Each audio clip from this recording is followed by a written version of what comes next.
अब अगर हम आएँ तो हम ऑर्गेनील्स के बारे में पढ़ेंगे। हमारे सिलेबस में हर एक ऑर्गेनील का स्ट्रक्चर और फंक्शन इंक्लूडेड है। तो सबसे पहले हम समझते हैं कि ऑर्गेनील्स हैं क्या। सो बेसिकली ऑर्गेनेलीज जो हैं वो हमारे पास टाइनी स्ट्रक्चर्स हैं जो कि साइटोप्लाज्म के अंदर होते हैं। जैसे हमने पढ़ा ना कि हर सेल के अंदर जो साइटोप्लाज्म है, साइटोप्लाज्म के अंदर हमारे पास सारी चीज़ें हैं। जैसे ये साइटोप्लाज्म है पूरा, इसके अंदर हमारे पास स्टार्च के वो हैं, ग्लाइकोजन के ग्रैन्यूल्स हैं, न्यूक्लियस है। आगे जाके हम और चीज़ें पढ़ेंगे, राइबोसोम्स वगैरह, ये सारी चीज़ें, क्रोमोसोम्स, राइबोसोम्स। ठीक है, प्लांट सेल में भी आप देखो वैक्यूल भी साइटोप्लाज्म में है, ये क्लोरोप्लास्ट भी है। तो सारी जो भी ऑर्गेनील्स हैं वो साइटोप्लाज्म के अंदर हैं। तो जो हमारे ऑर्गेनील्स हैं, ऑर्गेनील्स वो टाइनी स्ट्रक्चर्स हैं जो कि साइटोप्लाज्म के अंदर होते हैं, जैसे न्यूक्लियस हो गया, माइटोकॉन्ड्रिया हो गया, वैक्यूल वगैरह हो गया। और हर एक ऑर्गेनील का एक स्पेसिफिक फंक्शन होता है। ठीक है, तो हम ऑर्गेनील की डेफिनेशन लिख लेते हैं कि ऑर्गेनील बेसिकली है क्या। Organelle are tiny structures found in the cytoplasm. For example, सारे जितने भी एग्ज़ाम्पल्स आपको याद हो वो आप लिख लो। जैसे कि हमारे पास न्यूक्लियस हो गया, दूसरा हमारे पास क्या है, माइटोकॉन्ड्रिया है। काफ़ी लोग तो फेमिलियर होंगे इन टर्म से क्योंकि ग्रेड 9 से हम लोग पढ़ते हुए आ रहे हैं, लेकिन जो लोग फ़र्स्ट टाइम पढ़ रहे हैं उनके लिए भी कोई मुश्किल बात नहीं है, आगे जाके आप सब सीखते जाओगे। राइबोसोम्स हो गया, और ईच ऑर्गेनील जो है ना उसका अपना अपना एक फ़ंक्शन है, वो हम एक एक करके डिटेल में पढ़ेंगे। Each organelle has a specific function to perform.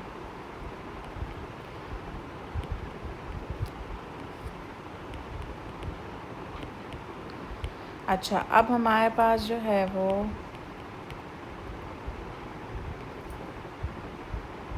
सही है। अब हम एक एक करके पढ़ते हैं कि क्या है। ठीक है, अब सबसे पहले हम लोग जो ऑर्गेनील पढ़ रहे हैं डिटेल में, that is cell membrane.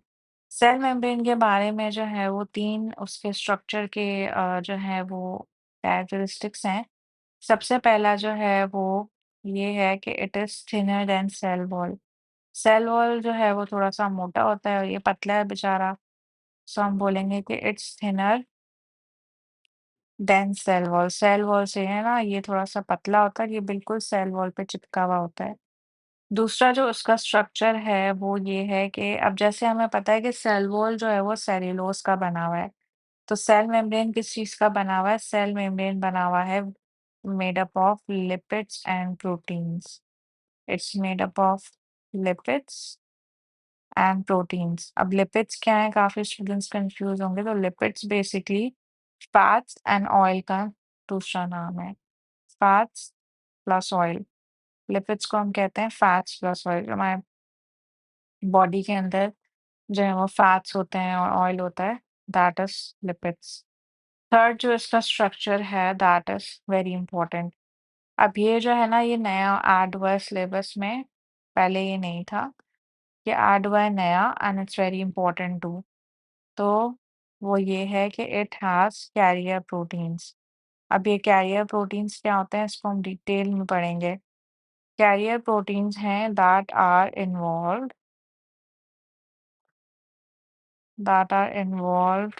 In active transport.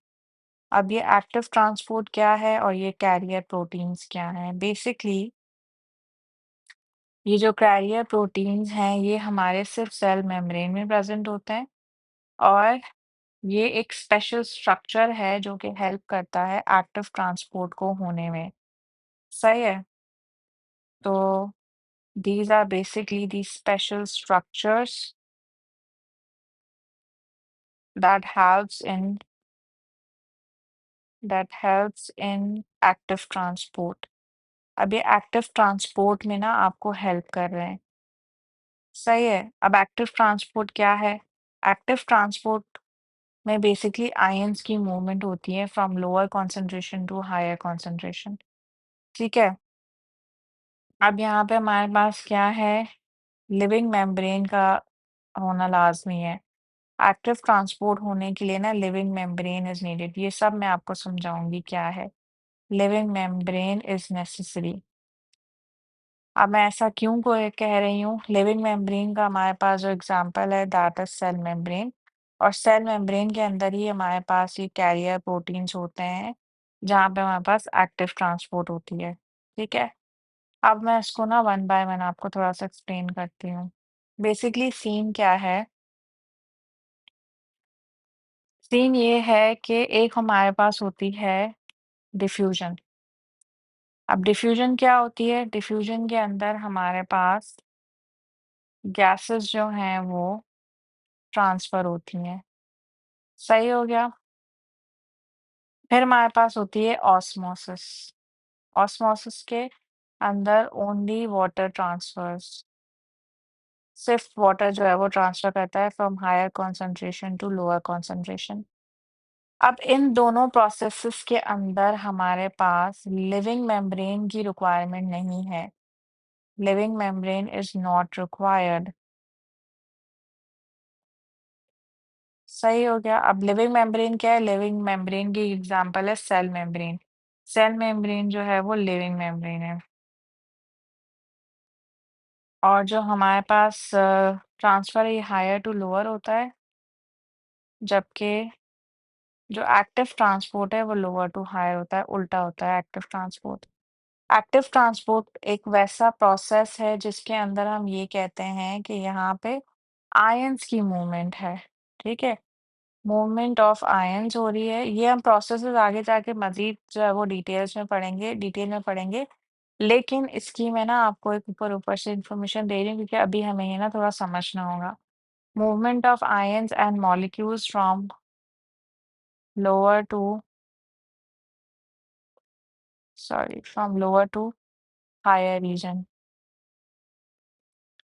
सही है, लोअर से हायर रीजन, जहाँ कम होंगे वहाँ से ज़्यादा वाले रीजन में जाएगा ये, ठीक है? अब ये हमारे पास एक्टिव ट्रांसपोर्ट है। अब एक्टिव ट्रांसपोर्ट के लिए ना बेसिकली हमें जो है वो यहाँ पे मैं लिख लेती हूँ। एक्टिव ट्रांसपोर्ट के लिए ना अच्छा, सबसे पहले तो ये है कि डिफ्यूज़न एंड ऑस्मोसिस के लिए हमें जो है ना वो किसी एनर्जी की रिक्वायरमेंट नहीं होती। मतलब इस प्रोसेस के अंदर हमें एनर्जी इज़ नॉट रिक्वायर्ड। मतलब respiration is not required. Respiration process के थ्रू ना हमारे पास एनर्जी आती है, ठीक है? तो फिर डिफ्यूज़न होती क्या है? होती कैसे है? मतलब डिफ्यूज़न एंड ऑस्मोसिस होती क्या होती है? What drives diffusion? मतलब डिफ्यूज़न कैसे होगी? अगर एनर्जी नहीं चाहिए इसको तो वो कैसे होगी? तो हमने पढ़ी है ना काइनेटिक एनर्जी। इसके अंदर पार्टिकल्स के अंदर जो काइनेटिक एनर्जी होती है ना, उसके थ्रू हमारे पास डिफ्यूज़न होती है। ये एक पैसिव प्रोसेस है। पैसिव प्रोसेस का मतलब जिसके अंदर हमारे पास एनर्जी की नीड ना हो। ये एक पैसिव प्रोसेस है। और इसके अंदर हमारे पास बस पार्टिकल्स के अंदर जो एनर्जी होती है, काइनेटिक एनर्जी की एक जगह से दूसरी जगह आप मूव करें, वो इनफ होती है। जबकि जो एक्टिव ट्रांसपोर्ट के अंदर हमारे पास एनर्जी की रिक्वायरमेंट है, और वो एनर्जी कहाँ से आएगी? वो आएगी एनर्जी इज़ रिक्वायर्ड, वो आएगी रिस्पायरेशन से। और रिस्पायरेशन कहाँ होगी? रिस्पायरेशन हमारे पास सेल मेम्ब्रेन के लिए होगी, सेल मेम्ब्रेन में होगी, इसलिए सेल मेम्ब्रेन की रिक्वायरमेंट ज़रूरी है, मतलब लिविंग मेम्ब्रेन रिक्वायर्ड है। Energy is required, respiration is required, और उसके लिए हमारे पास एक लिविंग मेम्ब्रेन होना लाज़मी है। जबकि डिफ्यूज़न जो है वो तो कहीं भी हो जाती है, ऑस्मोसिस भी कहीं भी हो जाएगी। डिफ्यूजन और ऑस्मोसिस के लिए आपके पास एक लिविंग मेम्ब्रेन की रिक्वायरमेंट नहीं है, डिफ्यूजन तो आपका रूम में भी हो जाता है। जब स्मेल स्प्रेड होती है तो डिफ्यूजन हो रही है आपकी, तो उससे जो है वो आपको जो है वो लिविंग मेम्ब्रेन की नीड नहीं है, जबकि आयन्स की मूवमेंट के लिए आपको लिविंग मेम्ब्रेन की नीड है, और लिविंग मेम्ब्रेन हमारे पास एक सेल मेम्ब्रेन है। अब सेल मेम्ब्रेन के फंक्शंस क्या हैं? अच्छा, ये जो कैरियर प्रोटीन वाला मैंने आपको पढ़ाया ना, कैरियर प्रोटीन का आगे मैं आपको डिटेल में सारा प्रोसेस समझाऊँगी विद डायग्राम कि ये कैसे होता है। कैरियर प्रोटीन हमारे सेल मेम्ब्रेन के अंदर होते हैं, जिसके थ्रू हमारी एक्टिव ट्रांसपोर्ट हो रही है, ठीक है? अच्छा, अब सेल मेम्ब्रेन के फंक्शंस क्या हैं?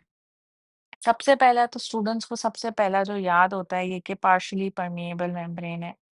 तो ये बेसिकली हमारा पार्शियली परमिएबल मेम्ब्रेन है, सही है? और इसका क्या काम है? इससे हमारे पास जो है वो कंट्रोल करती है। So it controls the passage of substances. Basically क्या होता है कि हर ऐरी-गैरी चीज़ अंदर बाहर ना आ जाए ना, तो उससे भी नुकसान होता है सेल्स को। तो सेल मेम्ब्रेन का होना ज़रूरी है। वो कंट्रोल करती है कि सेल के अंदर क्या आ रहा है और क्या जा रहा है। तो उसके लिए सेल मेम्ब्रेन का होना लाज़मी है, ठीक है? तो पार्शियली परमिएबल मेम्ब्रेन है, जिससे जो है वो आपका क्या हो रहा है अ, हुँ, पार्शियली परमिएबल मेम्ब्रेन एक कीवर्ड है, ये आपने लाज़मी लिखना है अपने फंक्शंस के अंदर। ठीक है, उसके बाद जो सेकंड फंक्शन है दैट इज़ कि smaller molecules like water will pass through cell membrane. अच्छा, ये सेकंड फंक्शन नहीं है, इसी का पार्ट है, सही है? कि स्मॉलर मॉलिक्यूल्स जैसे छोटे मॉलिक्यूल्स होते हैं ना, पानी के मॉलिक्यूल्स हो गए या गैस के मॉलिक्यूल्स हो गए like water will pass through cell membrane. अब सेल मेम्ब्रेन के थ्रू जो है ना वो हर चीज़ पास नहीं करेगी। छोटे-छोटे मॉलिक्यूल्स पास करेंगे। सेल वॉल से तो आ जाएँगे काफ़ी मॉलिक्यूल्स, लेकिन सेल मेम्ब्रेन से वो नहीं पास होंगे। और वाटर मॉलिक्यूल्स जो है वो ऑस्मोसिस के थ्रू पास करेंगे। जबकि जो गैसेस के मॉलिक्यूल्स होंगे ना, वेयरएज़ गैसेस जो हैं वो पास थ्रू करेंगी डिफ्यूजन के थ्रू। इसमें भी एक प्रोसेस होगा, can pass through bye diffusion. Diffusion से पास करेंगी ये ना मतलब ऐसे नहीं कि ऐसे ही पास करेंगी। तो ये 2 प्रोसेसेस होंगे जिनके थ्रू हमारा वो होगा जो है वो वाटर मॉलिक्यूल्स और हमारे जो है वो क्या कहते हैं गैस मॉलिक्यूल्स जो है वो पास करेंगे सेल मेम्ब्रेन से। और जैसे मैंने पढ़ाया अभी भी थोड़ी देर पहले कि इसके लिए हमें जो है वो these 2 processes does not require any energy या any respiration. These two processes don't require any energy from respiration. Diffusion और ऑस्मोसिस में कोई भी एनर्जी की रिक्वायरमेंट नहीं होती। सिंपल काइनेटिक एनर्जी है, उसके लिए आपके पास सिंपली कहीं पे भी डिफ्यूजन हो जाए, पर हम सेल मेम्ब्रेन की पढ़ रहे हैं, तो सेल मेम्ब्रेन के लिए हमारे पास जो है वो रिस्पायरेशन की रिक्वायरमेंट नहीं है या उसकी लिविंग मेम्ब्रेन की रिक्वायरमेंट नहीं है। तो इसके लिए हमारे पास सिंपल एक काइनेटिक एनर्जी होनी चाहिए, जबकि हमारे पास जो लार्जर मॉलिक्यूल्स हैं अब लार्जर मॉलिक्यूल्स के अंदर हमारे पास आयन्स होते हैं। Larger molecules can pass through active transport. Diffusion और ऑस्मोसिस जो है वो स्मॉलर मॉलिक्यूल्स की होती है, जैसे वाटर हो गई, ऑस्मोसिस है तो सिर्फ वाटर की बात हो रही है और अगर गैसेस हैं तो फिर डिफ्यूजन की बात हो रही है। तो वो तो छोटे-छोटे मॉलिक्यूल्स हैं तो वो तो हमारे जो हैं वो उससे हो जाएँगे ना कवर। ऑस्मोसिस और डिफ्यूजन से। लेकिन जो हमारे पास लार्जर मॉलिक्यूल्स हैं ना, वो होते हैं हमारे पास एक्टिव ट्रांसपोर्ट के थ्रू और उनके लिए लाज़मी है कि एनर्जी हो, एनर्जी के लिए रिस्पायरेशन हो, रिस्पायरेशन के लिए ज़रूरी है कि एक लिविंग मेम्ब्रेन हो। अगर वो लिविंग मेम्ब्रेन नहीं होगा, तो फिर तो कोई फ़ायदा ही नहीं ना, आप एक्टिव ट्रांसपोर्ट कैसे करोगे? क्योंकि एक्टिव ट्रांसपोर्ट के लिए उसका रिस्पायरेशन करना ज़रूरी है, ठीक है? तो उसके लिए लाज़मी है कि आप जो है वो एक्टिव ट्रांसपोर्ट करो।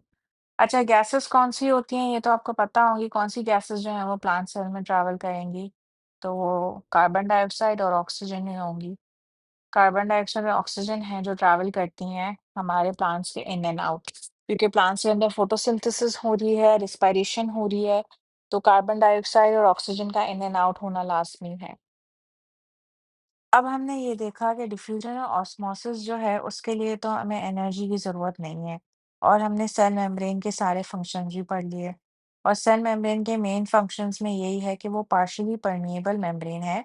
तो वो जो है वो सेल्स के अंदर और जो है वो गैसेस का, मॉलिक्यूल्स का और आयंस का जो है वो इन एंड आउट कंट्रोल करता है।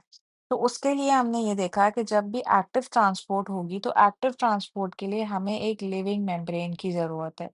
और लिविंग मेम्ब्रेन कौन है? Cell membrane. ये रिक्वायर्ड है हमारे पास एक्टिव ट्रांसपोर्ट के लिए। अब होता क्या है, किस तरह से सेल मेम्ब्रेन जो है वो अलाउ करता है एक्टिव ट्रांसपोर्ट। तो इस तरह से कि अब यहाँ पे हमारे पास ये एक सेल मेम्ब्रेन है, यहाँ से लेके यहाँ तक ये पूरा सेल मेम्ब्रेन है।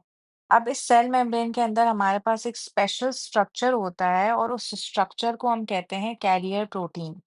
ये कैरियर प्रोटीन बेसिकली क्या करता है, आपके मॉलिक्यूल्स को एंटर होने में हेल्प करता है, मतलब एक्टिव ट्रांसपोर्ट, आयंस हो गए या मॉलिक्यूल्स हो गए, एक्टिव ट्रांसपोर्ट को बेसिकली वो होने में हेल्प करता है। Can enter through the active transport. Active transport एक प्रोसेस का नाम है, जैसे ऑस्मोसिस जो है वो वाटर मॉलिक्यूल्स के प्रोसेस का नाम है कि वाटर मॉलिक्यूल्स जब ट्रांसफर होंगे तो उसको हम ऑस्मोसिस का प्रोसेस कहते हैं। और एक्टिव ट्रांसपोर्ट का प्रोसेस होता है जब आयंस जो हैं वो लोअर कॉन्सेंट्रेशन से हायर कॉन्सेंट्रेशन में जाते हैं। अब हमारे पास यहाँ पे आयंस हैं, ये आयंस जो है हमारे एंटर हो रहे हैं कैरियर प्रोटीन के अंदर, मतलब सेल मेम्ब्रेन के अंदर। ये सेल मेम्ब्रेन का इनसाइड का स्ट्रक्चर है कि ये जो आयंस हैं ये किस तरह से सेल मेम्ब्रेन के अंदर जाते हैं। और सेल मेम्ब्रेन में जो स्पेशल स्ट्रक्चर है वो क्या करता है, वो जो स्पेशल स्ट्रक्चर है बेसिकली वो आयंस को अपने अंदर लेता है। अब ये क्या करता है, अपनी शेप को चेंज करता है। जैसे पैकमैन होता है ना, वो तो खाता है, ये खाता नहीं है, ये बेसिकली अपने अंदर ग्रैब कर लेता है इन आयंस को। और वो क्या करता है, अप कैरियर प्रोटीन्स क्या करते हैं, अपने अंदर आयंस को ग्रैब कर लेता है। ठीक है? तो पहला स्टेप तो ये है कि ions combine with carrier proteins. Cells के अंदर सेल मेम्ब्रेन के अंदर बाहर से लीफ से जब आयंस आ रहे हैं तो इस तरह से लेंगे। अब वो कैरियर प्रोटीन क्या करेगा, मसला ये है कि जब ये अपनी शेप चेंज करे ना, थोड़ी-सी आप इसकी देखो, ये शेप इस तरह से चेंज हुई है, ताकि वो आयंस को अपने अंदर ग्रैब कर ले। तो इस शेप चेंज करने के लिए ना उसको चाहिए एनर्जी फ्रॉम रेस्पिरेशन, उसको एनर्जी चाहिए क्योंकि आयंस को लेने के लिए उसको अपनी शेप चेंज करनी पड़ी है और शेप चेंज करने के लिए उसको एनर्जी चाहिए। तो कैरियर प्रोटीन्स का जो सेकंड, ये हम कहेंगे कि carrier proteins will change its shape. अब शेप तो वो चेंज कर रहा है, लेकिन शेप चेंज करने के लिए क्या करना होगा, उसको एनर्जी चाहिए होगी to carry the ion to the inside. अब वो अपने अंदर उसने ले तो लिया आयन को, लेकिन आयन लिया कैसे? एनर्जी चाहिए होगी। एनर्जी कहाँ से आई? Energy from respiration. Cell membrane के अंदर रिस्पायरेशन हो रही है और वो कौन कर रहा है? कैरियर प्रोटीन कर रहा है। ये रिस्पायरेशन हो रही है और वो रिस्पायरेशन से वो एनर्जी लेगा, तो वो अपनी शेप चेंज करेगा, टू चेंज इट्स शेप। जब तक वो शेप नहीं चेंज करेगा, आयन्स जो है वो गैप नहीं कर सकता। तो इसलिए इस केस के अंदर एक्टिव ट्रांसपोर्ट के लिए जहाँ आयन्स हमें चाहिए वहाँ पे एनर्जी लाज़मी है। अब क्या होता है, अब ये आयन्स जो है वो बाहर रिलीज़ कर रहा है। बस सिंपल ये थर्ड स्टेप हो जाएगा कि जो आयन्स हैं वो रिलीज़ हो रहे हैं आपके बाहर आउटसाइड की तरफ। Released to the inside and carrier protein वापस से अपनी शेप को चेंज कर देगा। Carrier proteins bounce back to its original shape. अपनी ओरिजिनल शेप में वो वापस आ जाएगा। पहले वो नॉर्मल था, उसके बाद जब उसको आयन्स ग्रैब करने थे अपने अंदर, तो उसने क्या किया, आयन्स को अपने अंदर ग्रैब किया, उसके लिए उसने एनर्जी यूज़ की रिस्पायरेशन से और अपनी शेप चेंज की। उसके बाद जब उसको जो है वो आयन्स जब बाहर भेजने थे, तो बाहर भेजने के लिए उसने वापस आयन्स को बाहर भेजा और वापस अपनी ओरिजिनल शेप में आ जाएगा इस तरह करके। यहाँ पे इसने शेप बनाई थी ना आयन्स को ग्रैब करने के लिए, फिर वो वापस से अपनी ओरिजिनल शेप में आ जाएगा।